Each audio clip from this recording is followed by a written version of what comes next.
बिहार विधानसभा चुनाव 2025 जैसे जैसे नजदीक आ रहे हैं, सभी राजनीतिक दल अपनी पूरी ताकत झोंकते हुए नजर आ रहे हैं।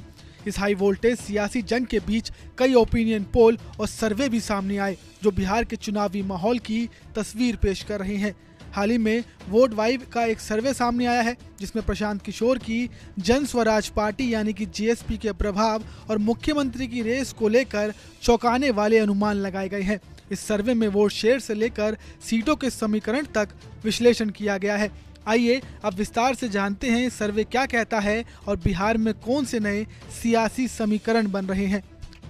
बिहार चुनाव 2025 का सबसे बड़ा सवाल यह है कि प्रशांत किशोर की जन स्वराज पार्टी किस गठबंधन का वोट काटेगी। क्या ये राष्ट्रीय जनतांत्रिक दल यानी कि एनडीए को नुकसान पहुंचाएगी या फिर इंडिया ब्लॉक को कमजोर करेगी या दोनों को झटका देगी। वोट वाइब सर्वे ने जीएसपी के 10% वोट शेयर हासिल करने की स्थिति में 3 संभावित सिनेरियो पेश किए हैं। पहला सिनेरियो, अगर जीएसपी 10% वोट लेती है और इसमें 5% वोट इंडिया ब्लॉक से आते हैं तो इंडिया ब्लॉक का वोट शेयर घटकर 34% रह जाएगा, जबकि एनडीए का 42% बना रहेगा। इसमें एनडीए को स्पष्ट बढ़त मिल सकती है और वह जीत भी हासिल कर सकती है। दूसरा सिनेरियो में अगर जीएसपी 10% वोट लेती है और इसमें 5% वोट एनडीए से आते हैं तो एनडीए का वोट शेयर 37% पर आ जाएगा, जबकि इंडिया ब्लॉक 39% पर पहुंच जाएगा। इस स्थिति में इंडिया ब्लॉक बाजी मार सकता है और एनडीए की हार हो सकती है। तीसरे सिनेरियो में अगर जेएसपी दोनों गठबंधनों से 2.5% वोट और बाकी 5% अन्य दलों से काटती है तो एनडीए का वोट शेयर 39% और इंडिया ब्लॉक का 36% होगा। इस सिनेरियो में एनडीए को बढ़त मिल सकती है लेकिन मुकाबला काफी कांटे का हो सकता है। वहीं वोट वाइब सर्वे के मुताबिक जेएसपी को 18 से 24 साल के युवाओं से 20% समर्थन मिल रहा है जो बेरोजगारी से परेशान है। इसके अलावा पार्टी को विभिन्न समुदाय से भी सपोर्ट मिल रहा है, जैसे 15% ऊंची जातियों के वोटर हैं, वहीं 13% मुस्लिम वोटर हैं, 9% ओबीसी वोटर और 6% एससी वोटर हैं। वहीं 11% एसटी यानी कि आदिवासी वोटर भी शामिल हैं। वहीं सर्वे में मुख्यमंत्री की रेस को लेकर भी बड़े ही चौंका देने वाले खुलासे हुए हैं। तेजस्वी यादव और नीतीश कुमार के बाद प्रशांत किशोर को लोग पसंदीदा सीएम के रूप में देख रहे हैं।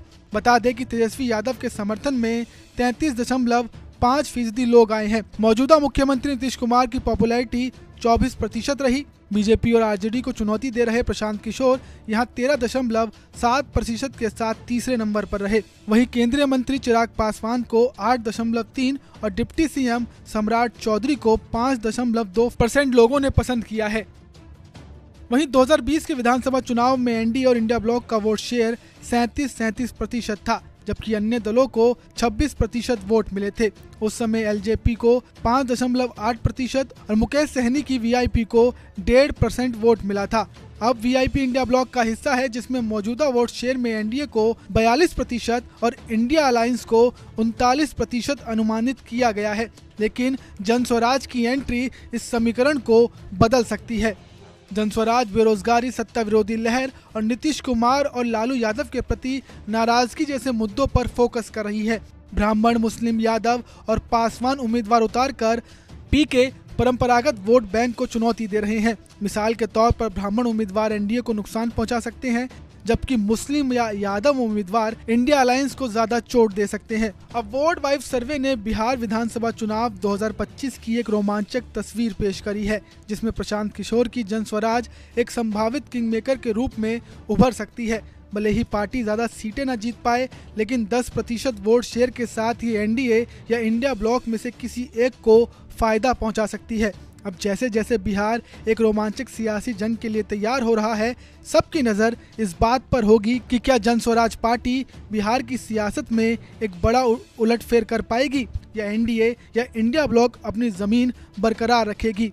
अपनी राय कमेंट में ज़रूर साझा करें और आपके हिसाब से 2025 में बिहार का सियासी भविष्य क्या होगा, हमें कमेंट कर ज़रूर बताएं। नमस्कार, मैं हूं मानक गुप्ता। अगर आपको हमारा ये वीडियो पसंद आया हो तो इसे लाइक और शेयर जरूर करें और हाँ, हमें सब्सक्राइब और फॉलो करना ना भूलें ताकि आप देश और दुनिया की कोई खबर मिस ना करें। तो जुड़े रहिए हमारे साथ और देखते रहिए News 24।